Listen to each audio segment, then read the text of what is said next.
All right. Shalom, shalom. So today I'm gonna be going over just some real deep, some real sacred information about Lemuria. So I'm pretty sure a lot of people heard about the ancient civilization of Atlantis. You probably heard stories about Lemuria, right? And they would say it's a myth. But what they won't tell you is that that is the secret place where us as Negroids or African Americans or Black people or Africans, whatever you want to call us, that is the place of our real origin. So they would tell you the Garden of Eden was the place of our origin. But what they won't tell you is that at the time where all the land was connected, everywhere was considered Eden. But when we go according to scripture, we see clearly that the Most High created a separate people away out of Eden.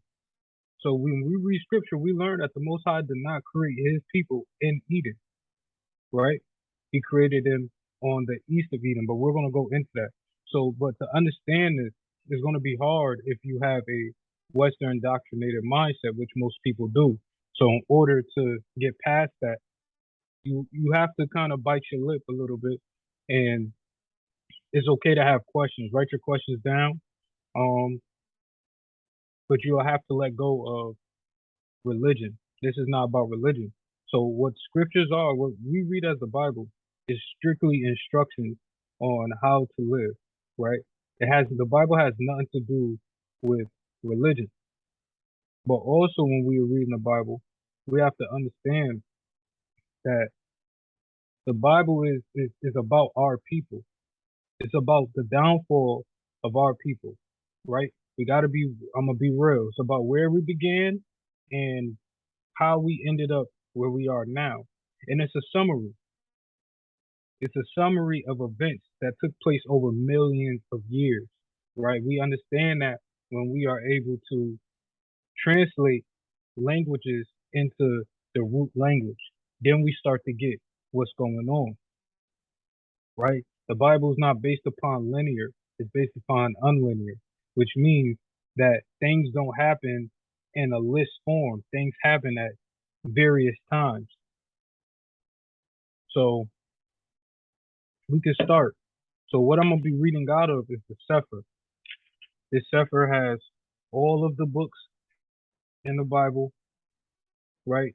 The most King James Bible is going to have the 66 books. This has all 87 books that were able to be translated, even text from the the uh the sea scrolls. So what I'm gonna do now is I'm gonna share my screen. I'm gonna share my screen. Hopefully everybody can hear me all right. Hopefully everybody can hear me all right. So I'm going to share the computer screen so y'all can see we can get started with this. We got 40 minutes to get it in, get this work.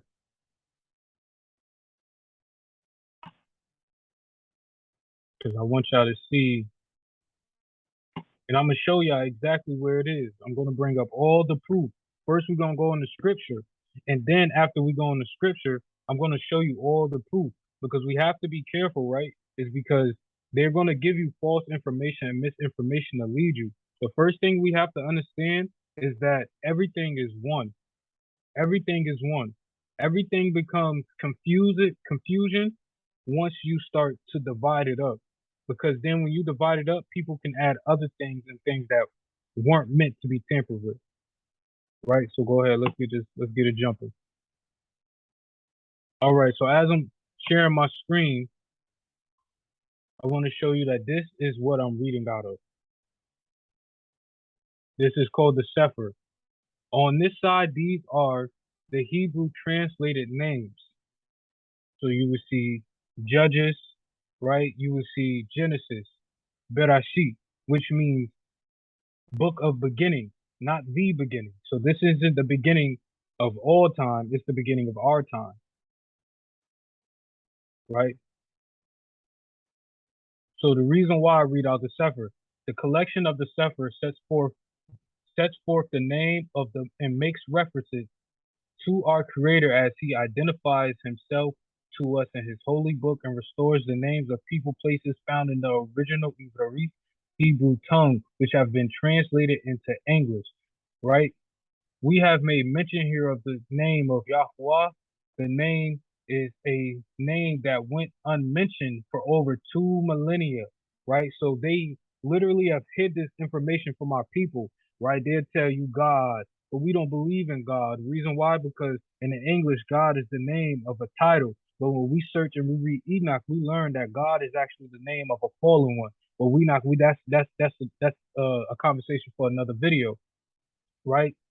So the construct of the four letters is one that is common in modern Hebrew, which is the yod, and is pronounced with the vowel ah, creating Yah. It's really pronounced Yah. This name stands alone as Yah 45 times in the Tanakh, right?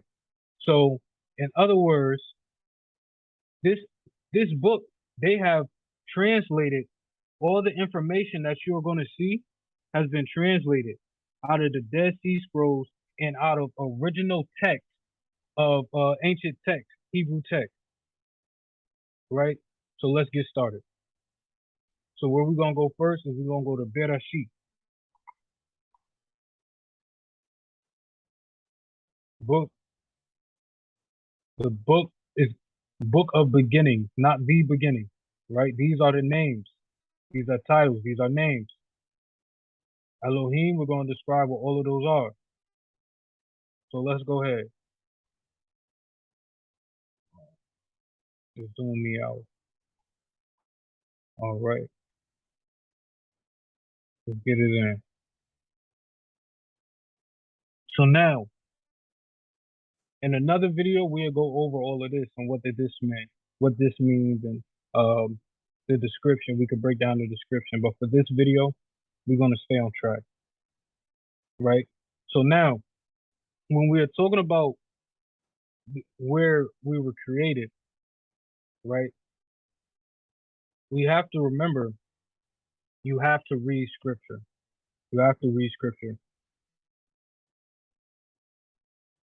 right?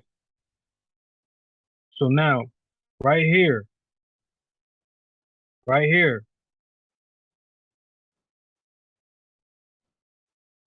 there's that day.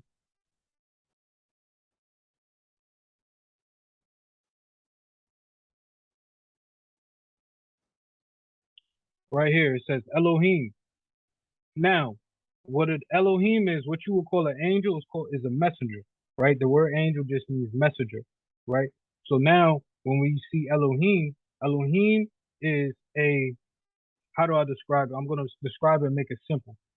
Elohim will be a description of somebody with authority, right? A divine figure with authority, part of a council, because this is plural, so it means more than one, meaning there are a council of people who have a certain authority over a thing, are having a conversation, and they say, let us make man in our image after our likeness, and let them have dominion over the fish of the sea, over the fowl of the air, over the cattle and all of the earth, and all other and over every creeping thing that creeps upon the earth. So what does this mean? Now, this doesn't technically mean that they sat and created everybody at one day. No, what this means is they had a conversation that they were going to create a people. So people are going to be created at various times, right? So there are going to be some people that are created on the western part of the world, some people are going to be created on the eastern part of the world at different times. They're going to be in the likeness, right? After in the image, in the likeness. So when you think of in an image and after a likeness, think of when you have a drawing and then you put another piece of paper over it and you trace it. It doesn't mean that that thing is exactly that thing, but what it means is that that thing is in the image of. It was traced out of that thing to look like it, and it might not be perfect, but it's meant to look like it, to imitate it, right? So now, so Elohim created man in his image. In the image of Elohim created he him. Male and female created he them. So what does this mean? This means that Elohim did not create a male and a female. Elohim created a being. and then that being separated itself into a masculine and a feminine. It divided the principles within itself and it separated, right? But again, those are going to be conversations for another time. But we just quickly going over it so we can understand where we're going next with this. Now we see Elohim, right? So now when we go down here, after the sixth day, after the seventh day, it says these are the generations of the heavens and the earth when they were created in the day that Yahweh Elohim made the heavens and the earth, right? Every plant of the field before it was in the earth, and every herb of the field before it grew. Which means what? Before something grew, which means what? It was a seed, right? It was a seed. Every plant of the field before it was in the earth, and every herb of the field before it grew, for Yahweh had not made it to rain upon the earth, and there was not a man to till the ground, but there went up a mist from the earth. What does this mean, right? So when we understand the science of the earth, we understand that there are lakes and water that's close so to the so-called core of the earth. And this heat is allowing the steam in the water, the particles, the atoms, the molecules to rise up through the ground and it will create some what you would call mist, right? So now, but there went up a mist from the earth. So this came out of the ground and it watered the whole ground. So what you would call dew in the morning, right? You ever seen how you wake up in the morning and the grass is wet, but it hasn't rained? It's the same thing, right? It's a mist to water the ground. So, and Yahuwah formed a man. So you see the difference. It says right here, it says Elohim created. But right here it says Yahuwah Elohim formed a man of the dust of the ground. So right here we clearly see that Elohim, the other Elohim, plural, have already created. They created things in the image, right? Yahuwah created his own people, formed a man of the dust of the ground. The dust of the ground. This does not mean the ground. Otherwise, it would have said Yahuwah formed man of the ground. It does not say that. It says dust of the ground. So we want to understand what dust. We want to know what type of dust that we were made of, right? I'm about to show you.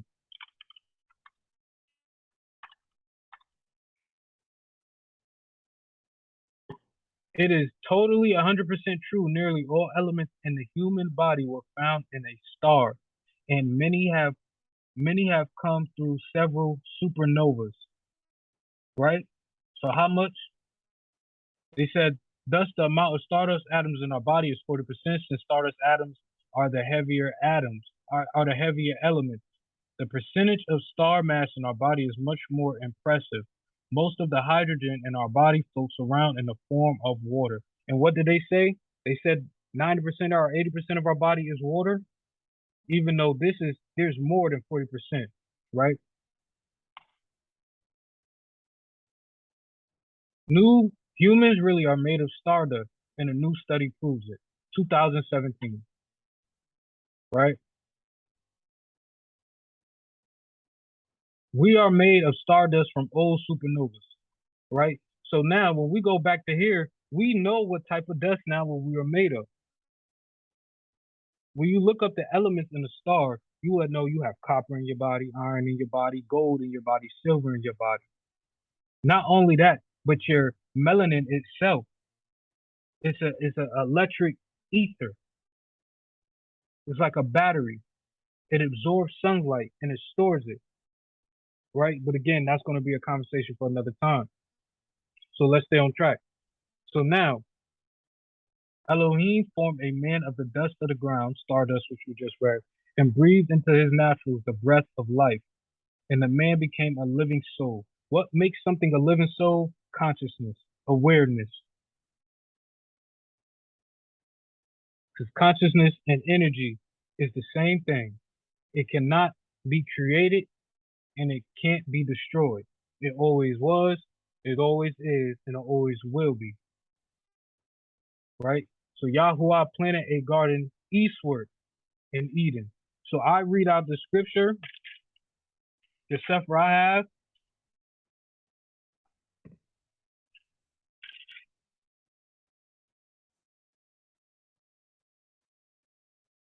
So we get eastward and Eden.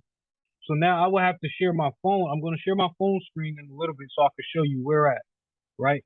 Because in order for something to be east, we have to understand where west is, right? So we're going to break this down today. We're going to break this down today, right? Let's see. We're going to break this down. Western part of the world. UK, Norway, Iceland, Switzerland, the United States, Canada, Australia, even Australia is not. Australia is part of the eastern part of the world. In New Zealand. They only say Australia is part of the western part of the world because they're trying to push this agenda that the world is round, right? That when we know that it's not.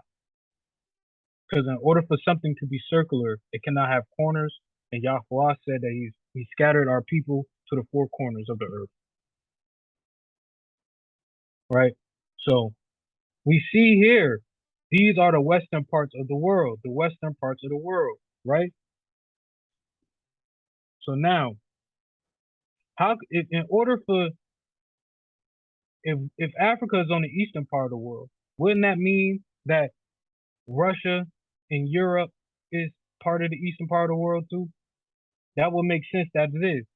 But they clearly state that is the western part of the world, right? So we don't even we can get into another time how they made all the European countries to be bigger in size on a map than what they truly are, which confuses people. But we see that here that Russia clearly is the western part of the world, stated, but it's on the same side as Asia and Africa, which are the eastern part of the world. So in order for those things to be west on the western part of the world, that must mean that the map is wrong. So now let me stop sharing this screen. I'm going to share from my phone and show you.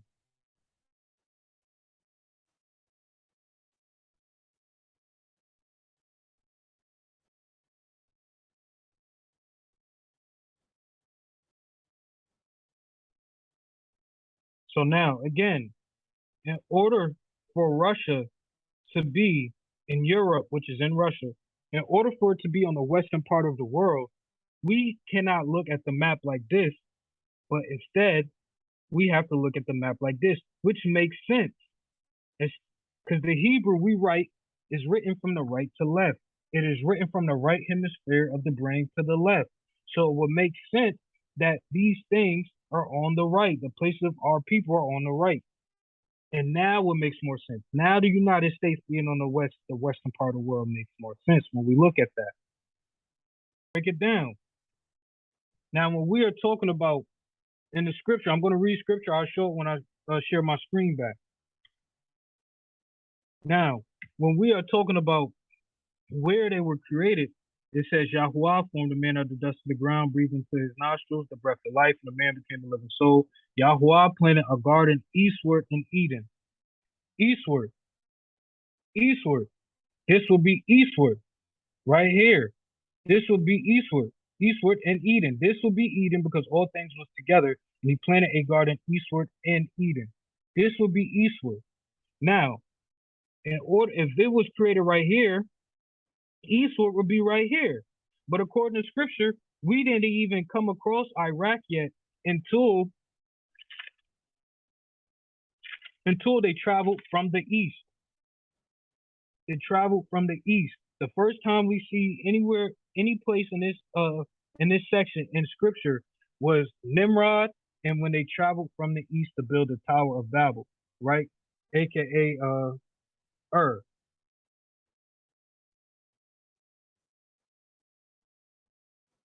or Mesopotamia, right?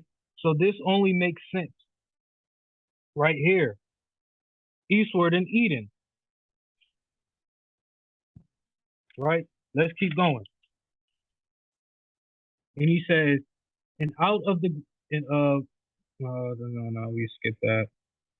And a river went out of Eden to water the garden. So that means a river went out of here to water the garden that was planted here. right? This is the Indian Sea, also known as the Arabian Sea. But again, we about to break this down. I got 40 minutes. Now,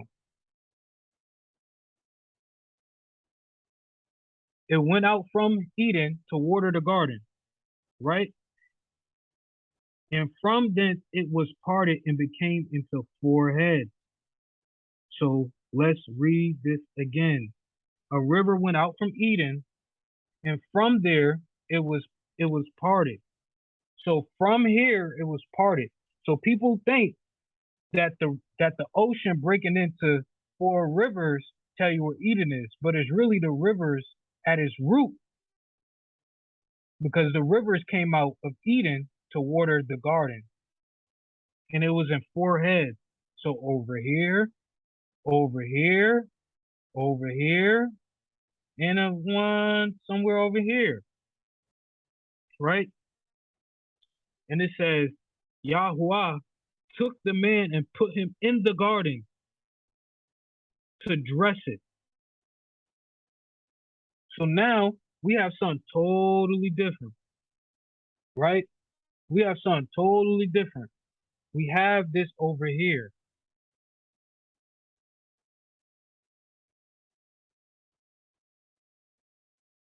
So we were put in the garden of Eden, which is right here. All this is Eden. Remember, everything is together, so everything is considered Eden. But Yahuwah created a garden eastward in Eden, which is right here, and took the man and put the man in this garden. Now, how do we know that? How do we know that?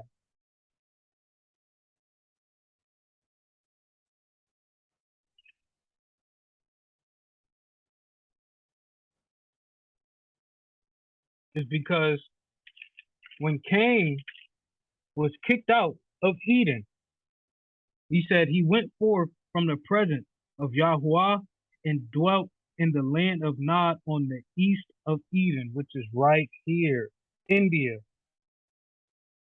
Mind you, all of this is being taken place in Lemuria, in the garden that was eastward in Eden. Everywhere, eastward, right here, eastward. So now, when Cain left, he went into the land of Nod, which is right here, India, south, well, eastern India, which they would call South India, right? How do we know this? I'm going to show you in a few. He says, dwelt in the land of Nod on the east of Edom, right here. This is the east. This is the east side, right? It's going to be hard to imagine it is because all of this is broken up. Millions of years ago, it wasn't broken up. So when we are talking about this, we it's we don't, even though you're going to look at this and picture it, the world was not like this millions of years ago. Everything was together, right? But I'm going to show you. I'm going to show you. So now I'm going to stop sharing my screen. We're about to get busy. We're about to get busy. I'm going to go back to sharing this computer screen.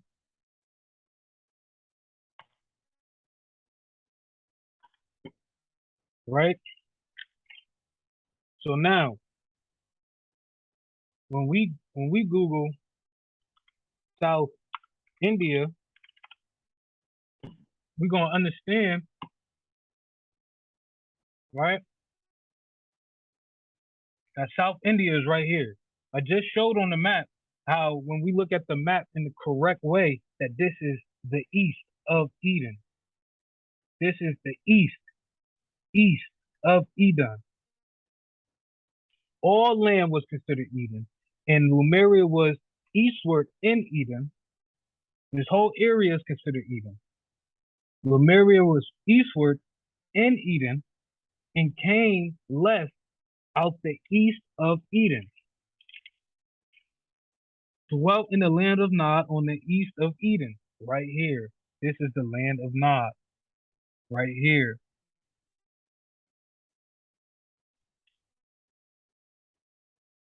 right? Because when we say it's in Africa, well, when we say it's in modern day Africa, what happens now is it disconnects us from our true knowledge as far as where we came from because it wouldn't make sense. It wouldn't make sense that Ethiopia is the Garden of Eden, right? Some people say Ethiopia is the Garden of Eden, and that means that they went eastward into Israel, and then they came back, then they went back and forth. So there was a lot of moving around, which doesn't really make sense when we read scripture. And then mind you, those are words of men, but when we read scripture, it's a order to where people went to and how they moved. So now let's do this. Ancient South India.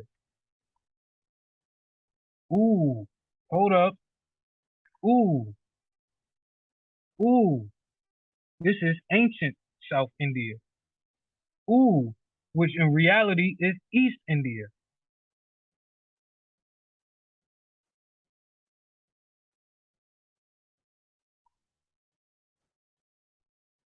which is East India, right? Now, how do we know this? How do we know this? I'm about to break it down to you. Because when they in scripture, when they talk about the Tower of Babel,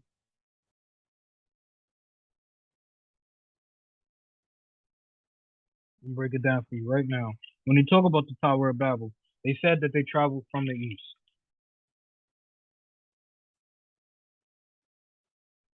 They traveled from the east.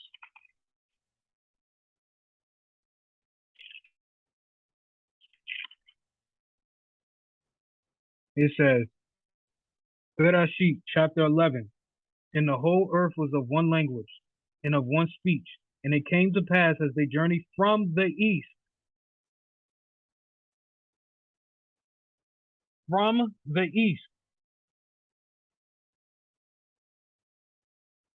So how can you travel from the east to the land of Shinar, which is Iraq, Shinar, if you're already in Africa? It doesn't align up. So the only way is if, again,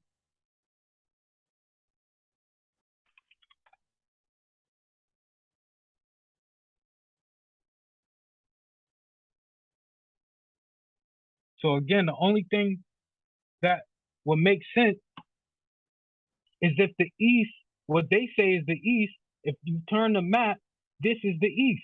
And they journeyed from the east and came to Shinar. It doesn't make sense for this to be the Garden of Eden and you're coming from the east. In order to come from the east, you have to come, you have to you have to go towards west. And otherwise, it would have said as they journey from the south, because now you're going from down up. So if you're going from down up, you're coming from somewhere southern, going to the north. This says journey from the east. East, if you turn this map, it's coming from the east. So they came up this way, right? So it says I got 10 minutes. So I want to break this down even quicker. So now, let's get busy. So I just showed you all that. I have to break that down in part two. So now, this is what I mean by everything was together, right? So when it says built eastward in Eden, all of this is together. Eastward in Eden. Eastward. This is Eden. All of this, because it all was one. This is Eden. This is eastward in Eden, right? Because all of this, again, is one. This is separate, set apart. Eastward in Eden. It says they journeyed from the east. If you turn the map, it's coming this way. Cain left and dwelt in the land of Nod on the east of Eden. If you turn the map, the east is this way. This is the land of Nod. This is the land of Nod, right? So now let's get into it. Now, what is this that we looking at right now? City of Dwaka. The ancient Indian city of Dwaka is said to have sunken beneath the Arabian Sea. Now underwater, archaeologists are looking of the foundation of its city's walls to prove its existence. One of the seven holy pilgrimage cities in India, the city of Dwaka is not only of the religious importance but archaeological, right? Look at this.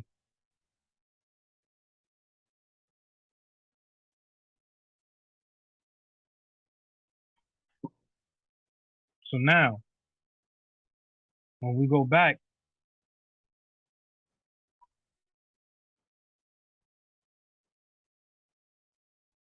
seven cities that are completely underwater.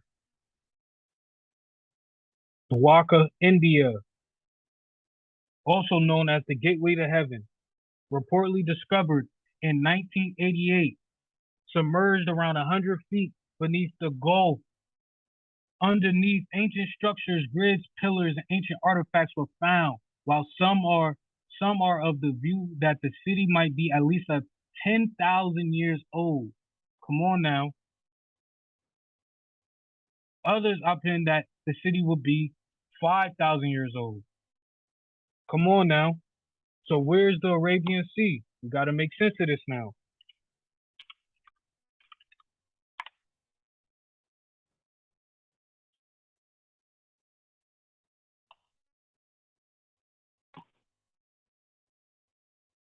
Come on now. Come on now. The Indian Ocean, aka the Arabian Sea, is all one. Come on now. So let's do this. We're gonna break that down in part two. The most forbidden place on Earth is the North Sentinel Island. Where is that at?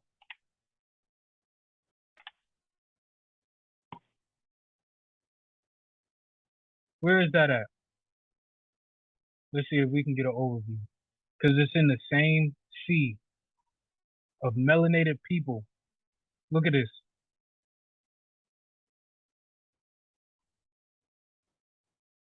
Map. Here we go. Come on now. Come on now. We gotta make sense of this. We gotta make sense of this.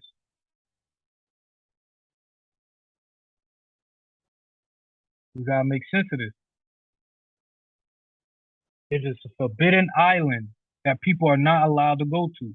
So now when things broke up and the tectonic plates started to move, islands started to push away as well. But if you bring all of this back into one, these small islands are broken apart from Lemuria.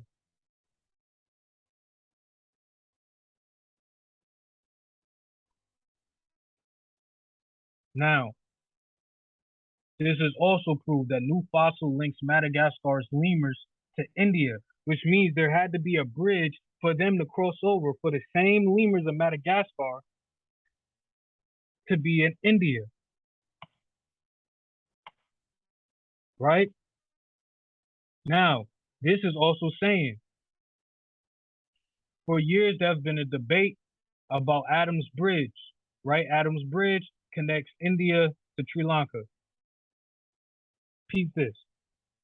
The most interesting bit that the ocean sand was 4,000 years old, but the rocks on them were at least 7,000 years old. That's right here.